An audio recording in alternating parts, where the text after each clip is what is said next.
మీరు చెప్పండి సార్. ఈ హత్య అంటే ఇది హత్యనా? లేకపోతే నిజంగానే యాక్సిడెంట్ అనుకుంటున్నారా? మీలో కొంతమంది అయితే ఇది హత్య అని చాలా గట్టిగా నమ్ముతున్నారు. అసలు దీని వెనకాల ఉన్న కారణాలేంటి? అంటే మాకు ఎందుకు డౌట్ వస్తుందంటే దీనిపైన ఇది ఇన్సిడెంట్ అయిన వెంటనే ఎఫ్ఐఆర్ రిజిస్టర్ చేయలేదు. ఇన్సిడెంట్ అయిన వెంటనే ఎవరు ఇన్ఫర్మేషన్ ఇచ్చినా ఇట్ ఈస్ మ్యాండేట్ అనమాట.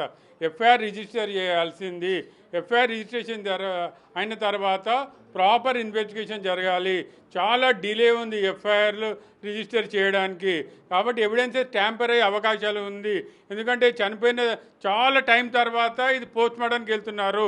కాబట్టి అక్కడ కూడా మెడికల్గా చేంజెస్ వచ్చే అవకాశం ఉంది. అక్కడ వెహికల్ పైనుంచి పడిపోయిందని వాళ్ళు క్లెయిమ్ చేస్తున్నారు. అసలు ఎవరు చూశారు వెహికల్ పోవడము? ఆ సీసీ ఫుటేజెస్ వెంటనే క్యాప్చర్ చేయాలి. ఇప్పుడున్న సీసీ కమెంట్స్ ఉన్నాయి మనకు. కాబట్టి ఎక్కడ ఇన్సిడెంట్ జరిగినా ఆ కంట్రోల్ రూమ్లో ప్రతిదీ కూడా క్యాప్చర్ అవుతుంది. ఆ రికార్డింగ్స్ అన్నీ కూడా బయట పెట్టాలి. అతనికి థ్రెటనింగ్ కాల్స్ ఉన్నాయి. ఎప్పటి నుంచి ఆల్మోస్ట్ 1.5 year నుంచి అతనికి థ్రెటనింగ్ కాల్స్ వస్తున్నాయి. ఆ యాంగిల్లో కూడా ఇన్వెస్టిగేషన్ చేయాల్సి ఉంటుంది. వాళ్ళని పిలిపించేసి ఇది వేర్ అబౌట్స్ టెక్నాలజీ చాలా బాగుంది. ఎవరెక్కడ టవర్ లొకేషన్లో అవన్నీ కూడా సిఐడి ద్వారానే నిజాలు బయటికి వస్తాయి. ఆంధ్రప్రదేశ్ ప్రభుత్వము ఒక తెలంగాణ ఐపీఎస్ ఆఫీసర్ని కానీ, లేకుంటే ఒక రిటైర్డ్ హైకోర్టు జడ్జి గారిని కానీ, లేకుంటే రిటైర్డ్ సుప్రీంకోర్టు జడ్జి గారిని ఎవరినైనా పెట్టేసి ప్రాపర్ ఇన్వెస్టిగేషన్ చేయాలి. ఎందుకంటే రెండు తెలుగు రాష్ట్రాలలో అందరు క్రిస్టియన్స్కి ఒక డౌట్ అనేది, ఒక సస్పీషియస్ డెత్గా అనుమానం ఉంది. కాబట్టి మేము ప్రాపర్ ఇన్వెస్టిగేషన్ అడుగుతున్నాం. మాకు పోస్ట్ మార్టం రిపోర్ట్ వచ్చిన తర్వాత ఫర్దర్ యాక్షన్ ఉంటుంది. మా దగ్గర పెద్ద పెద్ద లీడర్స్ ఉన్నారు, బిషప్స్ ఉన్నారు, వాళ్ళందరూ కూడా ఇంటెలెక్చువల్స్ ఉన్నారు. కాబట్టి అందరం గురించి మేము ప్లాన్ చేస్తాము. మేము we are just waiting for the post mortem report. Inquest report రావాలి కరెక్ట్గా. ఆ రిపోర్ట్లో ఎవరెవరు మెంబర్స్ ఉన్నారో ప్రతిదీ కూడా ఇది ఇంక్వెస్ట్ కానీ పోస్ట్ మార్టము ఇది వీడియోగ్రాఫ్ చేస్తున్నారు, అది కూడా బయట పెట్టాలి. ఆ డీటెయిల్స్ మా అందరు కూడా ఇక్కడ మా తెలంగాణ ప్రభుత్వం నుంచి ఒకరిద్దరు పెద్ద మేధావుల్ని అక్కడ ఇది పిలిపించేసి ఆ డీటెయిల్స్ అన్నీ కూడా వాళ్ళకి ఇస్తే కరెక్ట్గా ఉంటుంది. మరి ఈరోజు ఈవినింగ్ కానీ రేపు మార్నింగ్ కానీ ఆ పోస్ట్ మార్టం రిపోర్ట్ వచ్చే అవకాశం ఉంది.